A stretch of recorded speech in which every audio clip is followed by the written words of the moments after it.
you very much for coming out tonight. Happy New Year to you. I hope you all had a wonderful holiday season. You missed all the fun at 6 o'clock meeting. We've sworn in our 3 new council members. So, Councilman Chloe Alexander, Councilman Mark Allen, Councilman Travis Horton. Welcome aboard. With that being said, if everyone would please stand and face the flag. I've asked Chloe Alexander to lead us in our Pledge of Allegiance, and Ellen Serber will deliver our invocation. So if you stand and face the flag and remain standing for the prayer. Allegiance to the flag of the United States of America and to the republic for which it stands, one nation, under God, indivisible, with liberty and justice for all.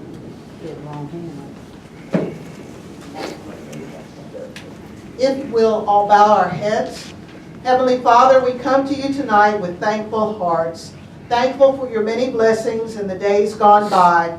Thank you for this city and its mayor, its council, all the employees and volunteers who work so hard to make this city a better place.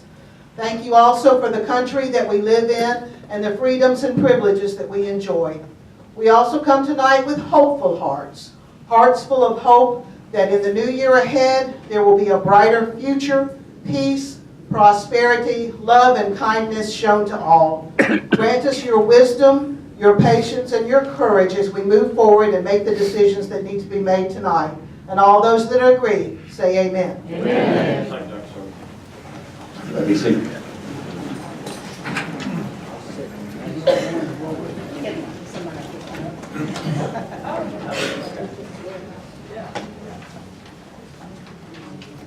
Who's going to be handling the shake that presentation? Linda.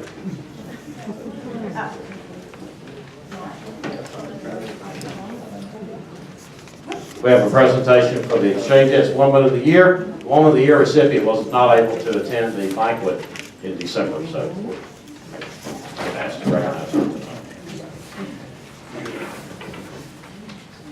Keep it brief, Linda. I have a piece of paper. Yeah, okay. All on my script. He said, for Happy New Year, everyone. Happy New Year. 2018. Woman of the Year Award. Each year they hate, and I'm trying to read some of this too, so we can do right along. Okay. Can you hear me? Yes. Okay. Each year the Hateful Exchangeettes sends out requests to all civic groups and community organizations to request nominations for Woman of the Year Award. The Woman of the Year serves her community and in some instances makes a huge difference. This year's recipient can best be described as a woman that walks softly but carries a big and beautiful, compassionate heart. For example, this person serves her faith and church family.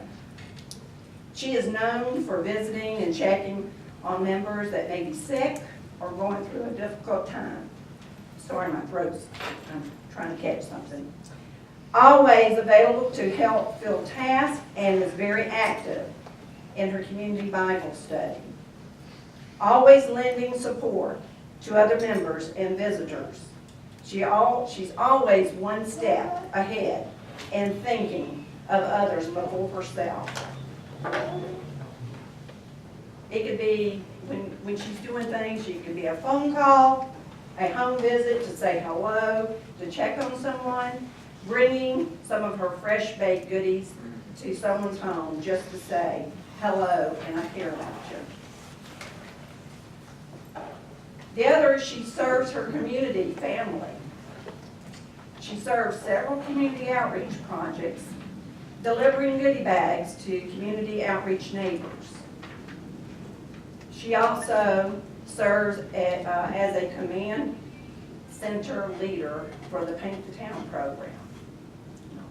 Also, she serves working with the Hateful Christmas Outreach Project, the Hateful Cares Chili Cook-Off, and the Hateful Cares Spaghetti Dinner. And the Hateful Spaghetti Dinner is just not that's our little fundraiser. That is really to bring our community together, a time to just fellowship. Other acts that she does that, and I'm going to be general on this because this person is very humble and private, so I'm not going to really kind of go into detail stuff, but this person, she has been known to show up at projects that, she's not a part of or not unable to work projects, but she's known to be there and open up her trunk with some baked goodies for the volunteers. And the third thing, she serves, in my mind, as an ambassador of goodwill. On any given week or month, you might see this woman up and down the interstate, traveling to take care of family members due to illnesses, or volunteering her time to greet Paint the Town volunteers and Kaboom volunteers that live outside the city of Hayful. This woman has dedicated so much of her time specifically managing the Paint the Town Command Center and a point of contact for all volunteers. She's been the intake staff volunteer to sign in several hundred of volunteers. One year we had 350 volunteers, and I know this is really for just this year, but she consistently does this. I mean, it just never fails. If there's a task to do, she's there to help in any way she can. And she has done that, and she's always been a delightful person for our volunteers to meet and greet and represent the city of Hayful.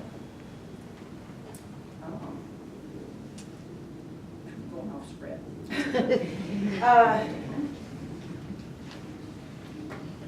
This woman has been kind of emotional, but anyway, this woman has been a Hayful Cares member from the beginning, even before it was Hayful Cares.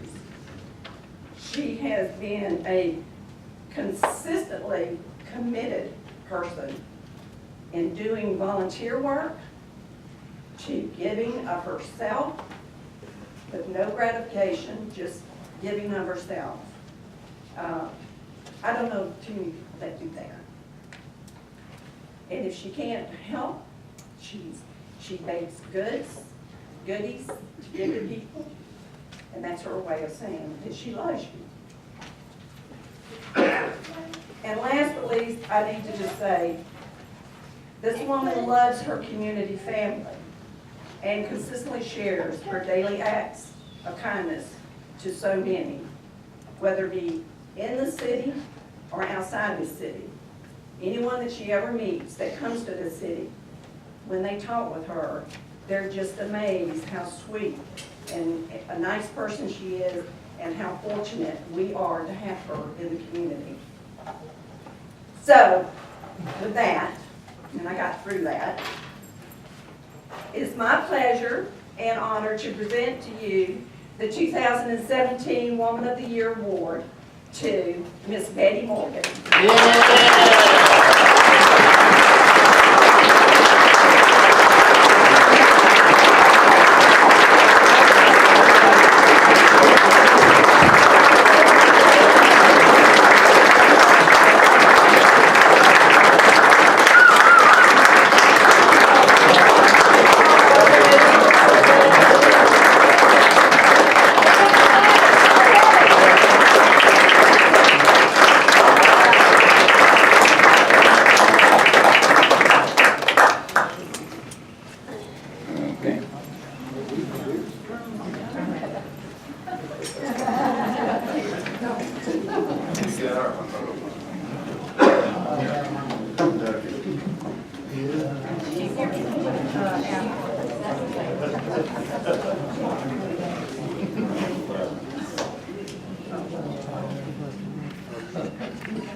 Love you, Betty.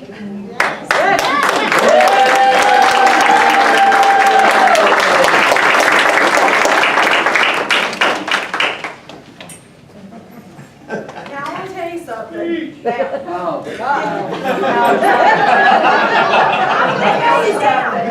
It's just very difficult to woman to stay at home or, and trying to arrange this to happen. She was supposed to do it at the Exchange Club meeting, and I called her up, of course, forgive me for lying to you. I needed her to go with me, and then she said, oh, I'm in Athens. She was taking care of her family, and she does that consistently. So, so I'm sorry I had to do that, but thank goodness, and I was so worried, I had to call Charlene because I couldn't get you on the phone. I said, oh no, I gotta go find her. But anyway, we all love you, and we thank you for all your service, and just being a lovely person as you are. They're very hard to come by. Amen.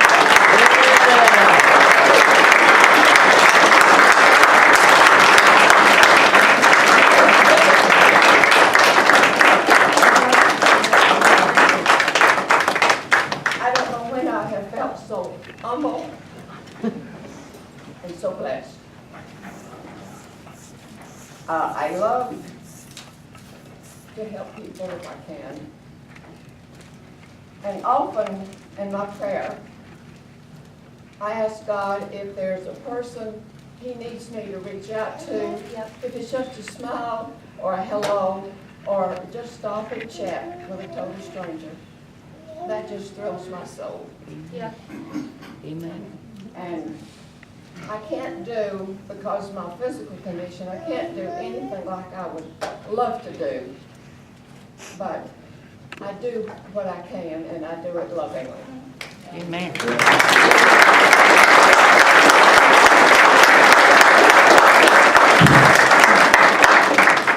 Congratulations, Betty Morgan. You couldn't find a more worthy recipient.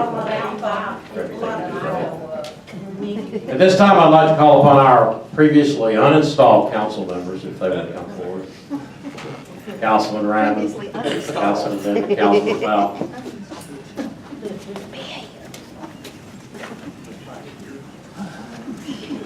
Y'all had a key to City Hall. That don't get you very far.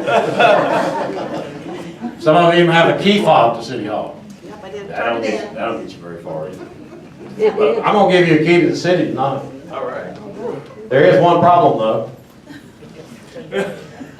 There's this fellow named Murphy, not Mike Murphy or Mark Murphy. That guy that's got that law called Murphy's Law. And so in the wonderful world of Murphy's Law, we do believe that when you spell Georgia, there's an A on the end of it. Yeah. Yeah. So it's no, hey, well, Georgie. Georgie. We kind of talk like that with our kids. Where are you from? From Georgie. Yeah. So y'all are all from Georgie. Yeah. Oh. I think they did. All right, so with that being said, we're going to do the presentation and the photo op, and then we're going to hand these back over, and they've got the lovely shipping container over there. We're going to have the spelling error corrected. We do apologize. Forrest Gump said it in a movie. Stuff happens.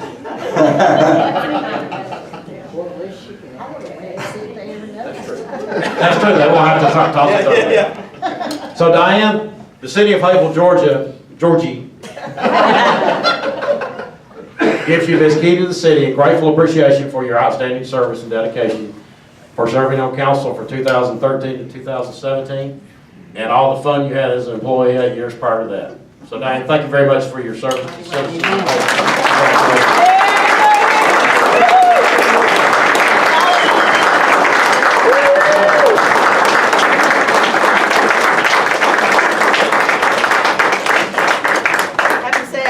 Anywhere. I'm just going to sit on the other side of the desk over there. Don't throw rocks. I had the first comment tonight, Okay, so good. I won't be the last. Thank you so much. Thank you. All right. That was all Slide that one over there. Okay. Councilman Powell. Councilman Josh Powell, I'll tell you what, when he ran for office, it was election day. And this guy did some unorthodox campaigning when he ran the first time. He knocked on every door in Hayville. And he beat a name that everybody knew the name. But I remember election day, I was in my bathroom here coming to the meeting, and I hear this voice coming from a bullhorn. And I look out my window and it's Josh Powell standing in the back of a pickup truck, riding up down every street in Hayville with a bullhorn in his hand saying, vote Powell, so. So you were dedicated. He went out to Las Vegas with a friend of his who was having a bachelor party. Uh-oh. And I Come on, Mayor. No, I'm not gonna tell the dog. You got your video? So I said, now Josh, I've been out of Vegas a few times, I'll be glad to come out there and show you the road. He said, well, if we need a father figure, we'll call you.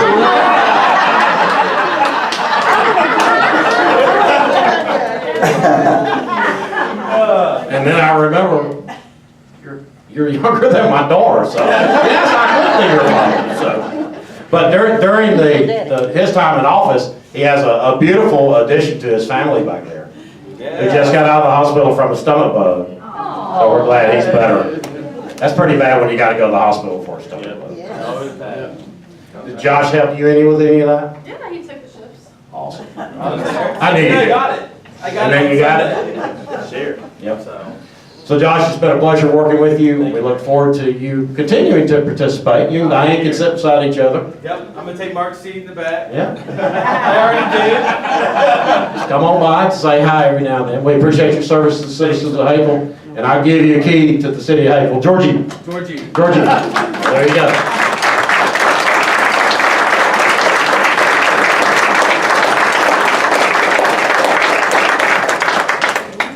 Thank you, boss.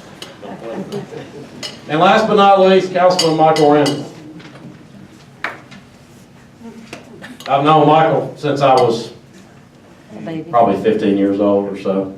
I believe you put some alarms in with me for a while. We worked together. Yeah. You were in high school with a beeper and I had to wait on you to get out of school to get my assignment.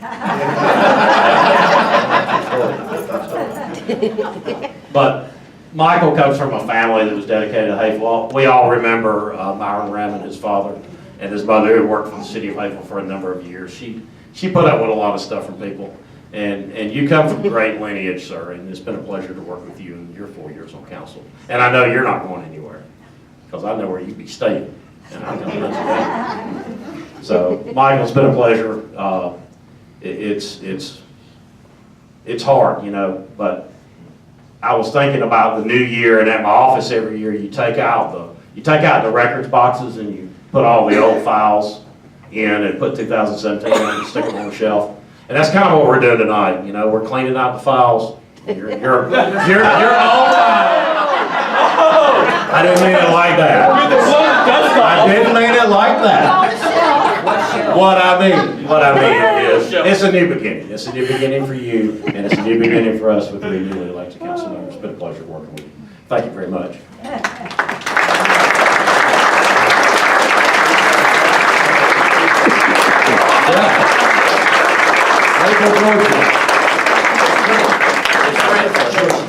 Georgie. Okay. We were talking today and I said, Alan, you know what it's like being here for 4 years? I think you guys do. Can you imagine your first day of 9th grade and you're all excited, you go through football season, basketball season, baseball season, then summer vacation, and you go into 10th grade, then you go into 11th grade, then you go into 12th grade, and then you go into college. These 4 years were like the first day of 9th grade to the first day of college. That's a lot of time. A lot happened during that. So, and a lot happened during these 4 years. Thank you very much. Thank you, sir.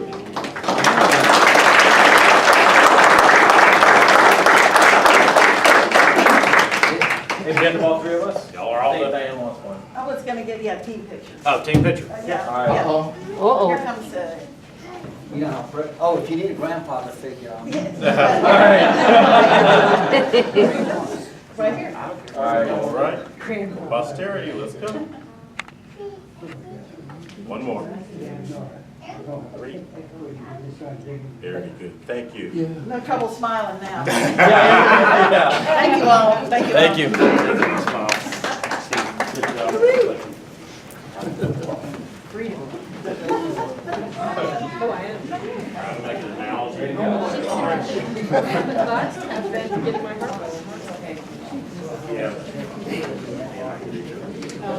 I never got rid of it. Good luck with that. All right, at this time we have a public hearing on the docket for our meeting, and I will call to order a public hearing. This is consideration and action on a conditional use permit for 407 North Central Avenue to operate a grocery store. The City Planning Commission considered this issue on Tuesday, December the 12th, 2017, and recommended approval by council of the conditional use permit. Staff supported their findings and recommendations. So with that being said, I will call this public hearing to order, and I'd like to ask if anyone representing the applicant or the applicant themselves would like to come forward and make any statements or comments about this application. Can I ask a quick question as well? Sure. Do I need to recuse myself since I'm a former planning commission? All right, thanks. You just come forward and state your name and address for the record, and I'll hand you the microphone. And then you can ask your microphone.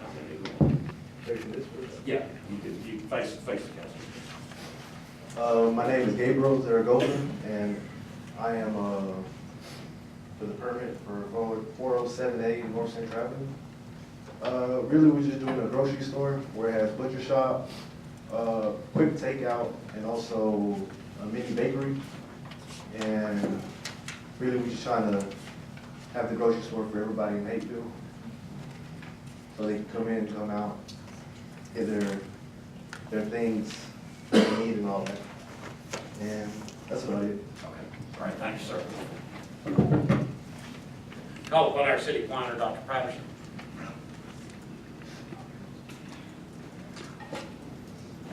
Let me turn that podium sideways so it's facing both groups here.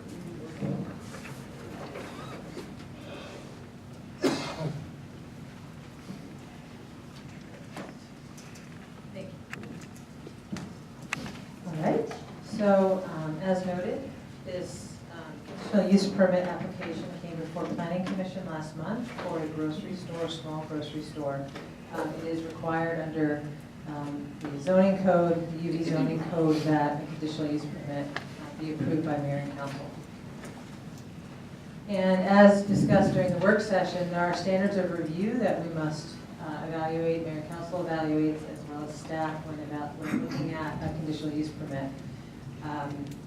Specifically, in ruling on any matter herein in which the exercise of discretion is required, or in ruling upon any application for a zoning map amendment, the administrative official or legislative body shall act in the best interest of the health, safety, morals, and general welfare of the city. In doing so, they will consider one or more of the following factors as they may be relevant to the application. The first is the existing land use pattern. This is located in a strip mall. The existing land use is commercial/retail. The proposed grocery store is located, as I said, in a strip mall with other retailers.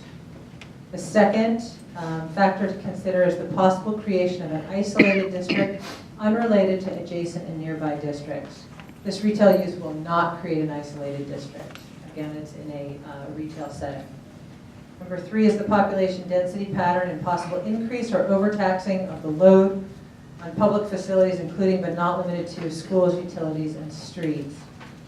Our finding is that the impact to streets is not a concern, as this is an existing space within a retail strip mall along North Central Avenue that had been previously occupied by another retailer. Some time ago, it's been vacant for a while, I believe. Number four, the cost of the city and other governmental entities of providing, improving, or increasing or maintaining public utilities, school streets, and other public safety measures. Should be no additional cost to the city or other governmental entities in the approval of this particular conditional use. Number five, the possible impact on the environment, including but not limited to drainage, soil erosion and sedimentation, flooding, air quality, and water quality. Again, there's no indication that any adverse impacts to the environment would result from the use of a grocery store at this location. Whether the proposed Number six, whether the proposed zoning map amendment will be a deterrent to the value or improvement of development of the adjacent property in accordance with existing regulations. No indication that the use of the property as a grocery store would adversely affect the value or development of adjacent properties. I believe that there was a question about the use, but this refers to properties. Number seven, whether there are substantial reasons why the property cannot be used in accordance with existing regulations. It is my understanding that in this case, conditional use is to be able to, control is probably not the right word, but be aware of these kinds of uses, certainly in an abundance of caution for any of these conditional uses. So there's really no substantial reason that we can find why the property cannot be used as a specialty grocer. Number 8, the aesthetic effect of existing and future use of the property as it relates to the surrounding area.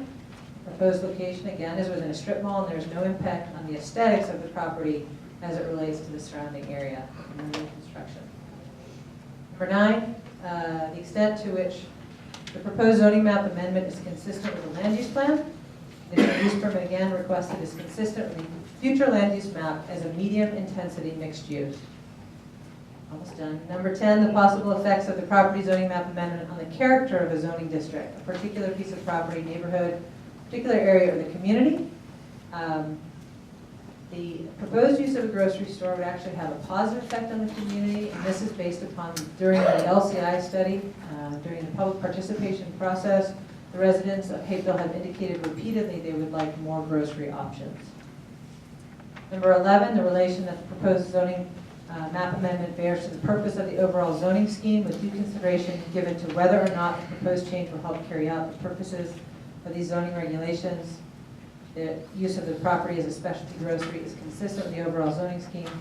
Number 12, applications for a zoning map amendment which do not contain specific site plans carry a rebuttal presumption that such rezoning shall adversely affect the rezoning scheme.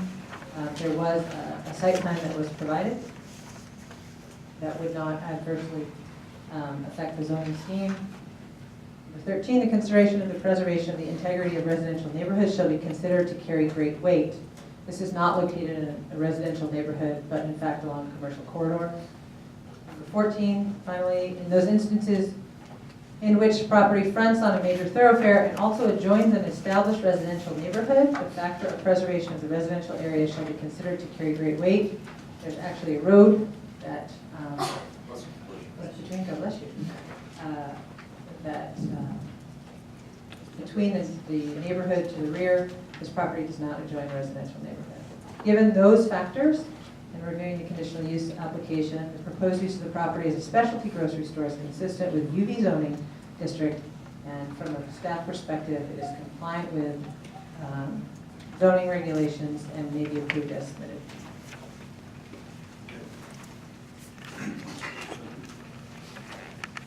We'll take citizen comments at this time, but please stand by in case council has any questions or any citizens have any questions. I'll take citizen comments for or against this, and I'll start on my left-hand side of the room. You come to the podium and state your name and address for the record and ask your question or make your comment.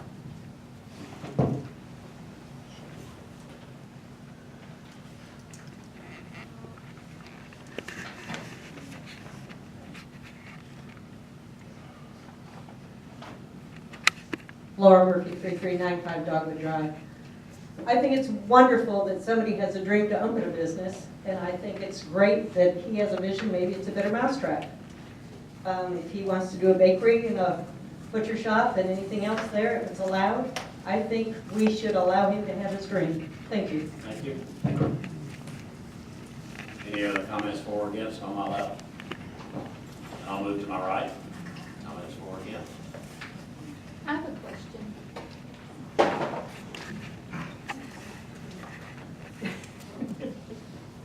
She's distracted.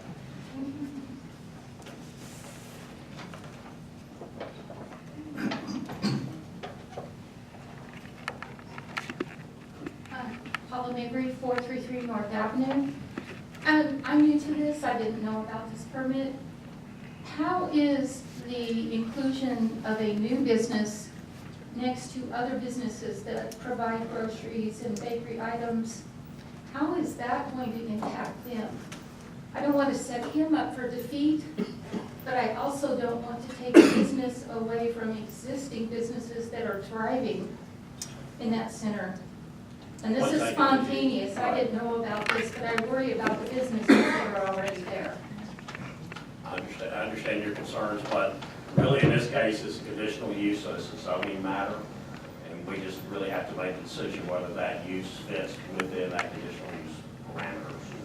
So the free market is the free market. But Hayfield cares. They also have to follow the law. Yeah. Yeah, I understand your point. Yeah. So I feel this might be an oversaturation, because the existing business does also sell custom cuts of meat, and there is also a bakery there. So that's my comment. Okay, thank you. All right, any other comments? The council? I was thinking, can y'all hear me? The exact same thing as Paula, as someone who frequents Santa Cruz, Catalina, Progresso, they're all within a mile, and then City Market's right next door. I guess it's not whether I agree with it or not, because it's a free market. I just worry about the negative impact it has on those businesses as well.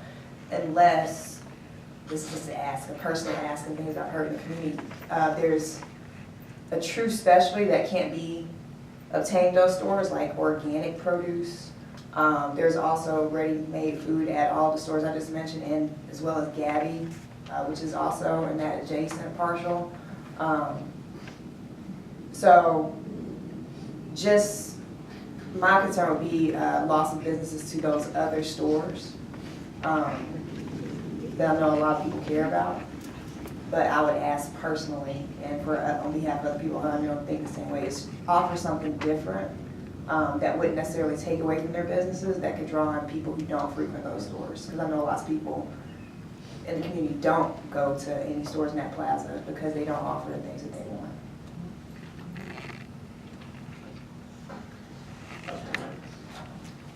For myself, I don't foresee an inherent issue with having the same type of business there, to be honest with you. I think that from my perspective, it gives positive competition about those citizens that want to have organic food somewhere, that this particular place can offer that niche of food, or the other can offer that niche of food. So I think that goes by what the community is asking for, and try to tailor some of your services to what the community is asking for. I don't think that just because someone offers the same types of services, that should be viewed as a negative impact, a possible negative impact for something. I would echo some of those comments. A good example in Hapeville and other cities are the group restaurant, where you see restaurants grouped together, and they the competition seems to help rather than hurt that particular industry. So the materials from the Planning Commission seems to put a positive light on this business endeavor, so I have no problem supporting the recommendation. Thank you, Councilman Horton. Section 7, where it states whether the regulation, whether there are substantial reasons, why the property cannot be used in accordance with, quote, existing, end quote, regulations. Again, the statement, there's no substantial reasons within existing regulations. Earlier in the planner's report, you listed an SIC code, Standard Industry